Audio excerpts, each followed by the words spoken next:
স্বরাষ্ট্রমন্ত্রী সালাউদ্দিন আহমেদের এলাকায় অনেক মানুষ আছে প্রবাসী। ওরা বাংলাদেশ সরকার বলেন, স্বরাষ্ট্রমন্ত্রী বলেন, আর বিভিন্ন আমাদের জন্য কোনো কথাই বলতেছে না। স্বরাষ্ট্রমন্ত্রী সালাউদ্দিন আহমেদ, এই প্রবাসী কল্যাণ মন্ত্রী বিপিনুর, আবার শ্যামাবাইয়ের যারা আছে, আমাদের মাননীয় প্রধানমন্ত্রী অনেক দৃষ্টি আকর্ষণ করে বলতেছি। আমি আজকে প্রায় 8 বছর ধরে দুবাই প্রবাসী। তো আমি প্রায় 8 মাস 20 দিন পরে আমি দেশে আসছি ছুটিতে আসার পরে হঠাৎ করে 22 তারিখ আমার ভিসাটা ক্যান্সেল হয়ে যায়। তো আমি আসছি যে 2 মাস বা 3 মাস দেশে থাকবো, ছুটি কাটিয়ে আমি দুবাই শহরে চলে যাব, আমার কর্মসংস্থানে, আমার কাজের জায়গায় আমি চলে যাব। কিন্তু আমি যখন এখানে বাংলাদেশে অনলাইনের মধ্যে চেক করে দেখতে বলতেছে, তখন আমার আইডি দিয়ে এবং পাসপোর্ট দিয়ে আমি যখন চেক করে দেখি আমার ভিসাটা 22 তারিখ ক্যান্সেল হয়ে গেছে। তাহলে আমরা কিভাবে বিদেশের মাটিতে দুবাই শহরে আমরা ইউএইতে যেতে পারবো?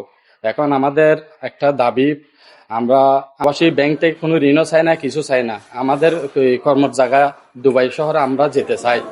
তো আমরা যেহেতু আমরা ওইখানে কাজ কাম করি, অনেক মানুষ আছে এখান থেকে প্রবাসীরা, এই চিটাং এয়ারপোর্ট বলেন, ঢাকা এয়ারপোর্ট বলেন, বাংলাদেশের যতগুলো এয়ারপোর্টে গেছে, গিয়ে ফেরত আসছে, ওরা অনেক হয়রানি হয়েছে।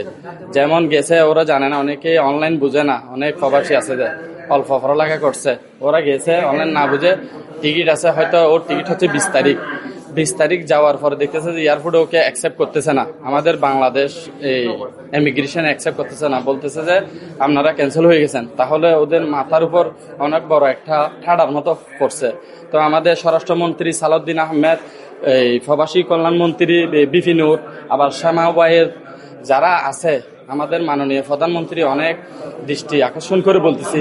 কিছুদিন আগে আমাদের এই চট্টগ্রাম ফটিকছড়িতে আমাদের মাননীয় প্রধানমন্ত্রী, আমাদের রাষ্ট্রপতি জিয়া রহমানের সুযোগ্য পুত্র তারেক জিয়া গেছিল, কিন্তু আমরা ওইখানে স্মারকলিপি দেওয়ার কথা ছিল ফটিকছড়ির মধ্যে।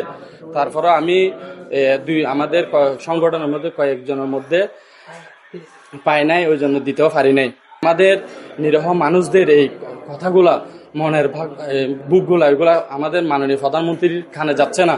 এগুলা কি মিডিয়া ভাইদেরকে বলতেছি, এগুলো যেন আমাদের মাননীয় প্রধানমন্ত্রী, আর দেখেন আমাদের চট্টগ্রামের মধ্যে সকরিয়ার মধ্যে প্রত্যেকটা ঘরে ঘরে প্রবাসী আছে, প্রত্যেকটা ঘরে ঘরে 2-3 করে প্রবাসী আছে।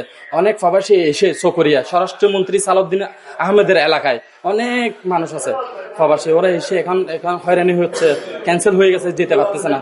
তো আমরা হচ্ছে যে রেমিটেন্স যোদ্ধা, আমরা সবসময় সোনালী ব্যাংক, জনতা ব্যাংক, অগ্রহণী ব্যাংক, এখানে আমরা আদান প্রদান করি টাকা, কোনো আমরা হুন্ডির মাধ্যমে টাকা পাঠাই না।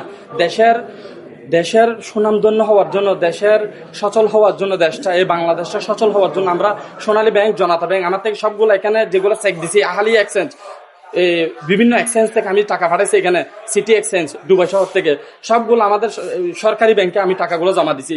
তাহলে আমাদের জন্য আমাদের বাংলাদেশ সরকার বলেন, স্বরাষ্ট্রমন্ত্রী বলেন, আর বিভিন্ন আমাদের জন্য কোনো কথাই বলতেছে না। এগুলো বলতে হবে, বুঝছেন? এগুলো বলতে হবে, না বললে আমরা কোথায় যাব বলেন?